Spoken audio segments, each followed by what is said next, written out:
On this episode of Driven Too Far, we're joined by safety professionals Heath Richards and Brett Clyer, and we're talking about the risk of complacency with new tech.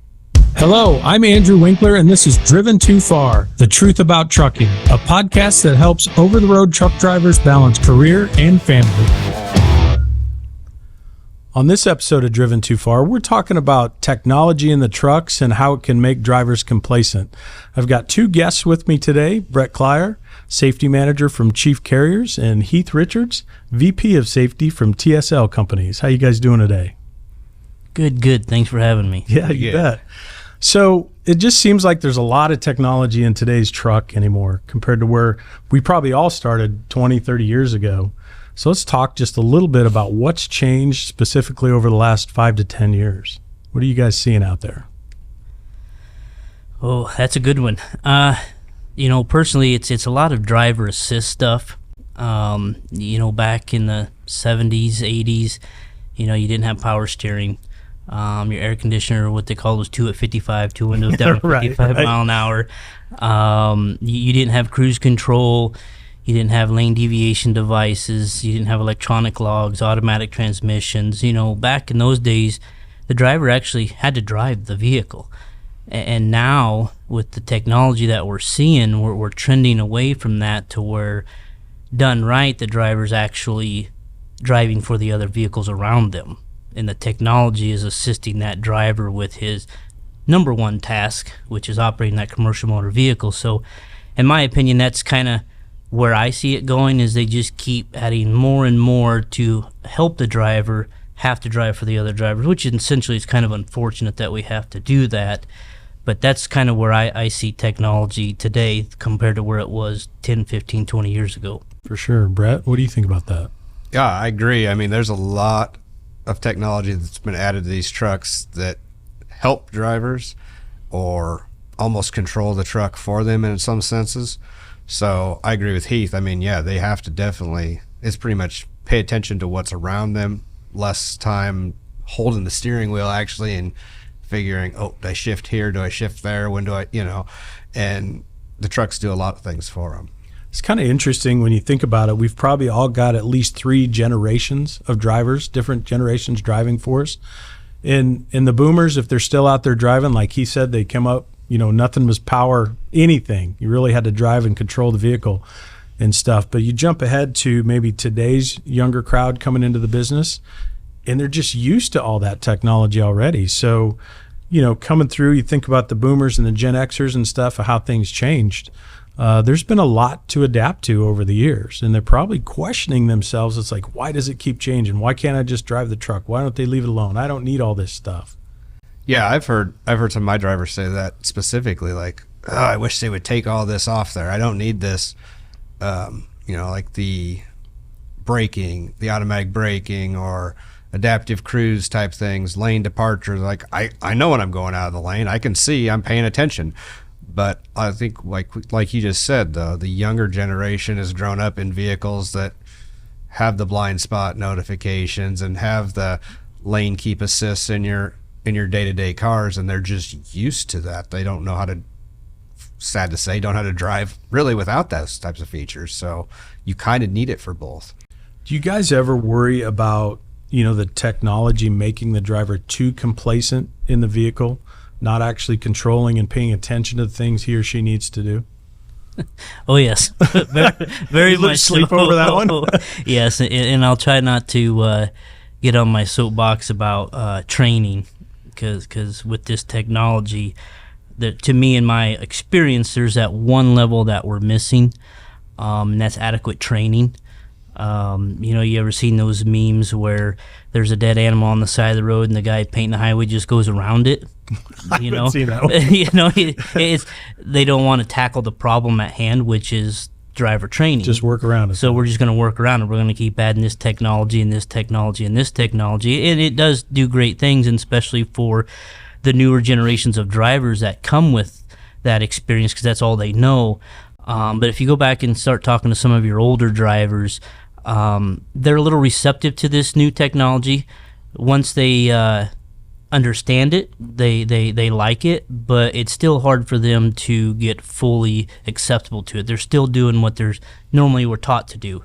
Check the mirrors all the time, lane change. It's a planned maneuver, not a knee-jerk reaction. So they're checking their blind spots. They're moving their vehicle to make sure that they can do that stuff. And with technology, one of the big problems that I see, and we can kind of go into it here in a little bit, is that complacency where they think that commercial vehicle should drive itself. It should be doing everything, and they can just unfortunately get distracted. They can change to a different podcast, or they can read that audio book, or we've all seen them out there watching movies on their laptops on the dash, that type of stuff, because this truck's going to stop me 3 seconds before I get to the vehicle. Well, is it really? It's just a tool to assist you, not to drive for you. And that's kind of the challenge with young drivers and newer drivers, is where's that fine line on this technology? The old adages is, I could be a brand new mechanic starting in your shop and have the nicest snap-on toolbox and tools, but if I don't know how to use them, that truck's not going to get serviced, because those tools will not service that truck. I have to be able to do it. And it's kind of the same thing here with technology and the drivers. The drivers still have to know the number one thing, and that's operating that commercial motor vehicle safely. I'm kind of curious. I don't know, Heath, if you guys hire students out of the schools or anything like that, but Brett, maybe you can talk on this. What are the schools actually teaching, and are the schools, is the curriculum where it needs to be considering the new technology? I think a lot of the schools are trying to do it right. I definitely like the schools that push teaching them on manuals. It doesn't, it takes away that reliance of, I don't need really know how to shift, and if you talk to any of the drivers that have been around for a while, yes, eventually you get them in an automatic long enough, they see some advantages of it, and they're like, oh man, this is kind of nice. But the initial fight is there because they don't feel like they have control of the vehicle. And I know that there's some schools out there that'll just unfortunately run them through a little bit, run them in the automatics. And I tend to favor and look towards the students that come out of ones that have been taught. They come out, they don't have that restriction on their license. They can drive a manual. They've been shown. We'll call it the old way of doing things a little bit more without all that technology. And another thing too with that technology of schools is the readily available of equipment. Some of these schools, and no discredit to them, they may not have that newer equipment to train on. Don't have the means or the access to it or something. So when a driver goes to school and graduates school, he may have the manual, and that's what he knows, but then he gets to a carrier, and it's all automatics. And so there's a learning curve there, or you get accustomed to the automatic fifth wheel release, and then you get into a truck that doesn't have it. And honestly, I hate to say this, but that driver's lost. I've seen it firsthand where they're banging the kingpin up against the fifth wheel and cannot figure it out. It's like, driver, you got to pull that handle. What is that thing? I've never seen it, but it happens. Sure. It does happen. And so schools are great. Nothing against schools. We don't hire out of schools just for our type of business that we do. But there is a little bit of a challenge there with some of the schools as far as getting that current technology within the trucks that they have, because they're limited on budgets, this, that, and the other. So that is another thing too that you may see with students right out of school. I kind of remember talking, this is several years back when we were kind of making the move to ELDs and stuff, but asking the schools, hey, why don't you train these guys on electronic logs? Because they're still teaching them paper in the schools. And their point was, it's like, listen, these guys are going to go to multiple different carriers. Which system should we train them on?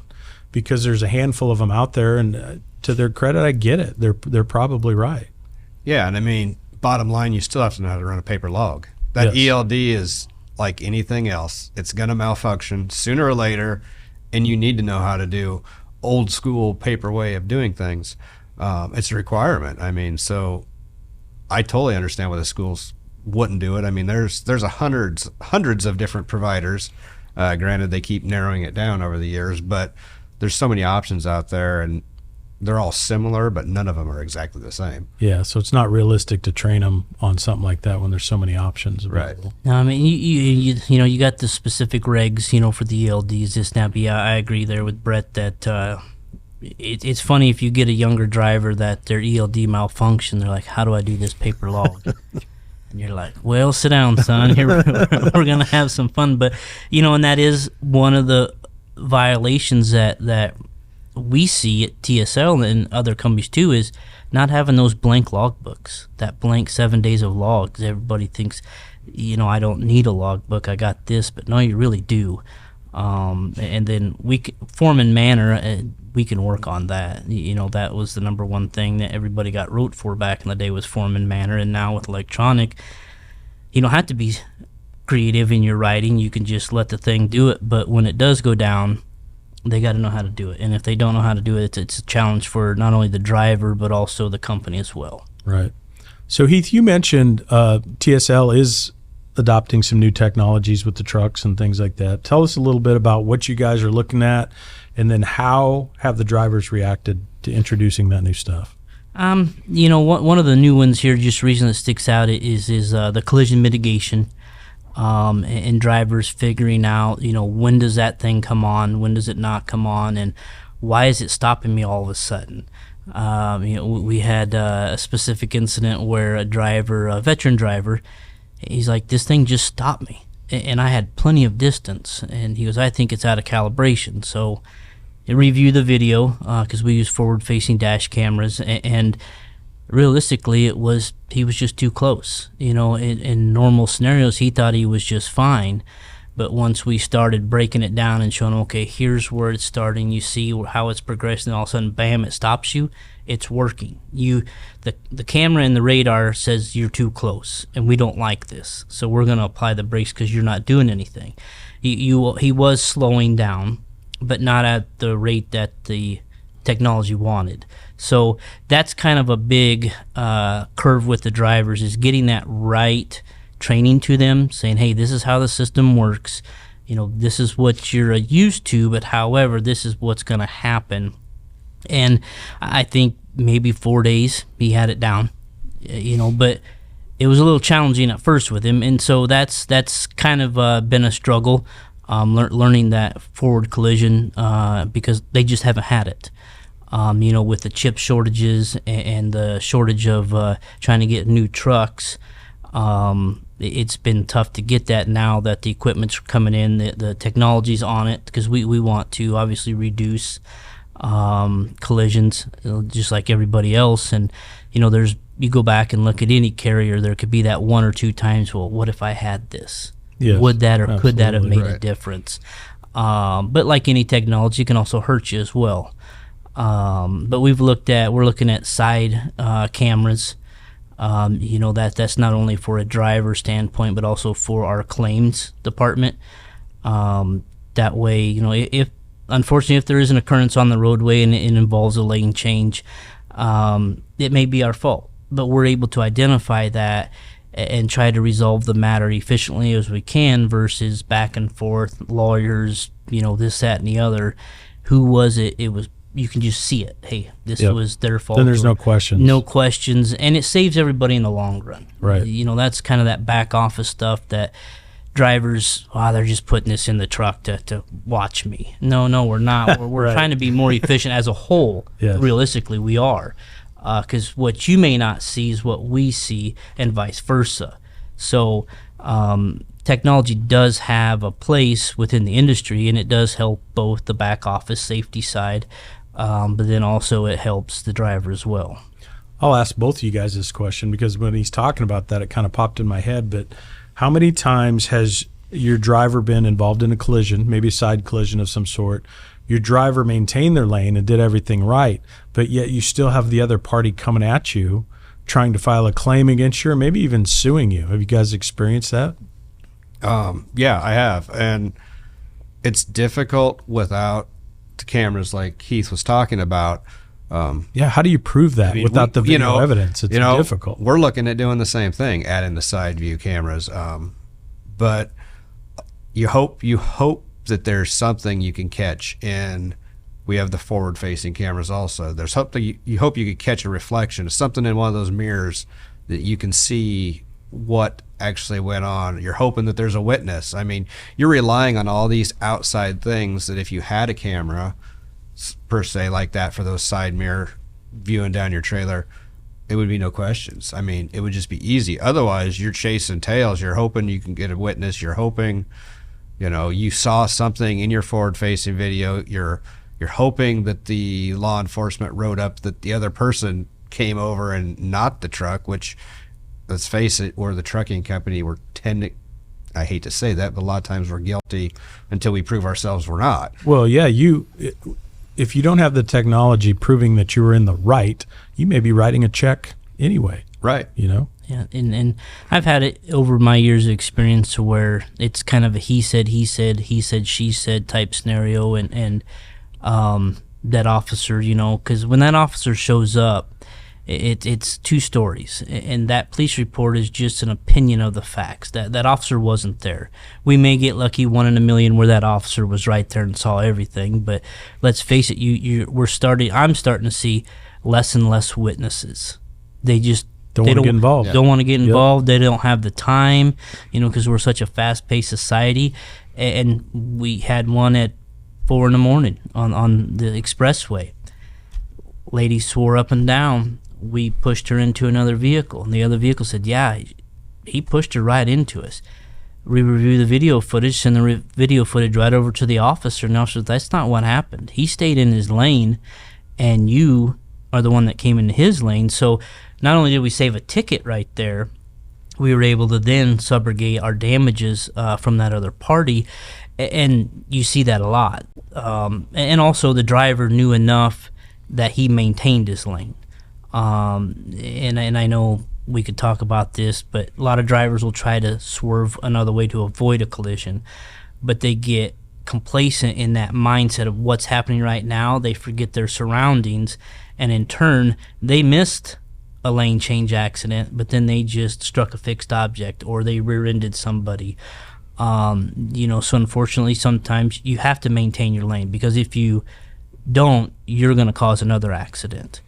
Well, and I know we've talked about this with cameras and the advantages, but just listening to you tell that story, that situation, that technology could have very well saved that driver's career, so to speak, kept that accident off of his record, which, had it gone the other way, had you not had a camera or something, it could have easily been on his record and been following him around. Right. We had one that happened, probably was January, February this year, heading into a construction zone, and an SUV come flying around the front of us and lost control, spun around 360 or 180, I guess it was 180, and came right back at the truck. Luckily, it was construction zone, slower speed. We were going to speed limit, and we got stopped and over it with minor collision there. But had we not had a forward-facing dash cam, we would have hit the other vehicle. Anything could have been happened. Totally he said, she said, and that just exonerated us immediately. So it was definitely more help than a hindrance. And to piggyback of Brett too, he'd brought something up that I'm sure we both try to do, and some of our peers too, is when we see that camera footage of that hard brake or that near collision, we're reviewing it, but also we'll be the first ones to call the driver and say, hey, great job on avoiding that car, right, or that truck. Or I've always told drivers, and I'm sure this is going to go out to drivers, so some of them may not agree with this, but it's not a matter of when, it's a matter of if. You do enough miles on the road, you're going to be involved in an occurrence. That's just how it's going to be. Our goal as safety people is to train you to, when that day comes, it is a very, very minor occurrence, that you were able to avoid everything and maybe just put mud on the tires. We'll send you to Blue Beacon, get a truck wash. No harm, no foul. We're on the road, right? Right. But the last thing is we don't want that major occurrence. We're hoping that our training in this technology will be able to reduce those collisions, because it's just a matter of time. You put enough miles on there, and you're going to be involved in one. Whether you like it or not, we keep getting more and more drivers every year. Their younger cars are less expensive, they're more readily available. We get a lot of young drivers. I talk over in Iowa, 14, you can get a school permit at 14 years old. And what that means is if you live more than a mile outside of school, guess what? You get to drive to school. If you have siblings in the same household, they can ride with you. If you've got friends that are in the same direct route, they can ride with you. If you have a school function, so let's say my local team goes to state football in Cedar Falls, Iowa, which is 3.5 hours away. My daughter can drive there because it's a state function. So telling the drivers that, hey, you could potentially be next to 14-year-olds, it really opens their eyes. But a lot of drivers just don't know every state's rules. Kansas is another one. Those young kids that can do the farming operations. Right. So back to that full circle of where you have to drive for everybody, and when you do come into that occurrence, you minimize the severity of it the best you can. So I remember working for a carrier and coaching this driver. I think he had just about 1 million miles accident-free, involved in an occurrence. It was his fault, but reviewing everything, it's like, how did this happen? So part of the coaching counseling discipline was we're going to place a camera in his truck to try to understand his maneuvers out there on the road, why he's doing what he's doing, kind of like breaking it down, deliberate practice. And noticed that he just kept getting following distance alerts.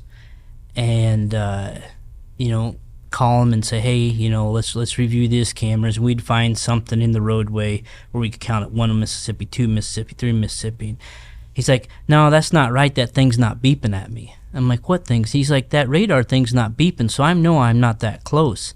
I'm like, is that what you use for following distance? He's like, yeah, it beeps at me when I get close. And you're just like, mercy sakes alive. But there was that complacency. He realized that he could take or so he thought, he could take the following distance out of it because technology was going to alert him. It was going to let him know. Yeah, and it's You're like way too close is what it's going to let him know. And at the end of the day, listening to all that, we had a discussion personally, and I told him, hey, I think maybe you ought to go to an ear, nose, and throat specialist. And he was actually losing his hearing. The alarm was going off. He couldn't hear it. He couldn't hear it. Until it got so loud. Yep. Wow. And so it's kind of a win-win there. And like me and Brett were talking here a while back, it's so easy to fire a driver. One of the easiest things in the world. It's kind of like the smell of burnt hair. You never get used to it because they're trying to provide for a family. But in our position, we have a role to protect the whole, not just the driver. We have the company, you have the families, the spouses that rely on that individual's job. So if I just went ahead and let him go, following distance, just let him go, that doesn't mean that tomorrow he's still not driving for another carrier. He's going to be driving for the other carrier doing the exact same thing. Exactly. And I had the risk is still there. And to me, this is how, and Brett can attest this too, we both kind of share that same thing, is I have a duty as a safety person to try to rehabilitate drivers the best I can. Now, there's going to be times when you have that egregious thing where you just can't do it. It's a complete risk. Right. But if I can try to coach them, and that was a win to me, that we coached him. Not only did we coach him on his following distance, but we found out he had a medical condition. So now he was able to better his life that way. That was a win, and I've been asked several times, why do you do what you do? And I always say it's the unseen success. You got 500 drivers all over the country, or 1,000, 10,000, 100. It doesn't matter. When you're in this role, they're all out there doing their thing, and that unseen success is that near miss you didn't hear about, or that driver was able to help because he caught something in training. And that's one of the main reasons why I do what I do. Ironically, you want stories, I've had some drivers that I've fired before. Did Brett hire him? No, Brett didn't hire him. No, I didn't hire him. No, I didn't hire him. No, Brett didn't hire him. But I've had drivers that I've had to, we were met the finish line. We were done. But they've come back and talked to me and said, hey, I appreciate you. You did what you did. I realized that this is what I was doing wrong, and I've been a year accident free. That was the wake up. It was like, hey, I appreciate that. I always joke that I could have somebody sign a written warning notice and they'd take me out to lunch, because it wasn't personal, me against them. It was every driver I have where I'm at now at TSL is a little over 400. So I always joke I got 400 pairs of gloves in my desk. Every one of them has to be treated a different way. It's just the way they retain stuff, the way that they need to be approached. Some of them call a spade. Man, you effed up. Yeah, I did. Or some of them, warm milk and teddy bears. They need that. Right. They need. I mean, we're being honest here, right? A little hug. Yeah, little hug. Hey, we're gonna get through this. It's gonna be okay. But yeah, the technology, it's helped. But also, I see a lot of complacency with the drivers. They just need to understand that industry is going to the technology. We necessarily can't get around it. It's not stopping. Yeah, it's only going to get more. So use it to your advantage. Don't just rely on it. Just use it to your advantage. I was at a carrier for 6 years where they didn't have dash cameras. The only time we had 15 dash cameras, and that was for training purposes only. But over 80 of them had their own dash cameras because they knew you the hear a lot about importance of that. it. Yeah, you do. In personal vehicles. Yeah. A lot of drivers, they'll take it and put it in their personal vehicle because they want that sense of security that, hey, that wasn't my fault, because they take their job very serious. But we could go on forever about stories. Some of them that probably make you really scratch your head.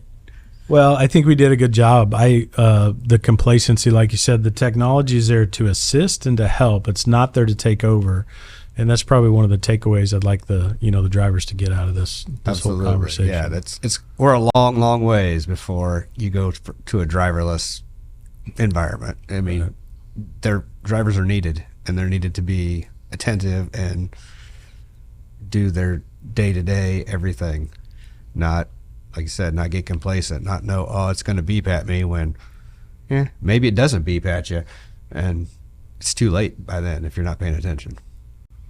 Well, I appreciate you guys joining me for this episode. Heath, tell me a little bit about TSL. Where can the drivers find you online, or how do they get in contact with you? We're an intermodal company based here in Omaha, family owned and run since 1981. If you are feeling a little frisky on intermodal, for TSL.com, and we service the Midwest down to Texas, all the way to the West Coast and East Coast. Very cool. Brett, how about Chief Carriers? What can you tell us about them? Flatbed company, part of a bigger Chief Industries out of Grand Island, Nebraska. So absolutely, if you're interested in flatbed, give us a shout. Where do they find you? You can find me right here. No, I'm just kidding. chiefcarriers.com. And, obviously we have, check out our Facebook page. We do put a lot on Facebook. So that's a very good, entertaining space to find out some company culture. Hey, yeah, it's a great place to find out about culture and stuff. I absolutely agree. So thank you guys. Appreciate you. Thank you, sir. Thank you. Thanks for joining us on this episode of Driven Too Far. To learn more, check us out at driventofar.com.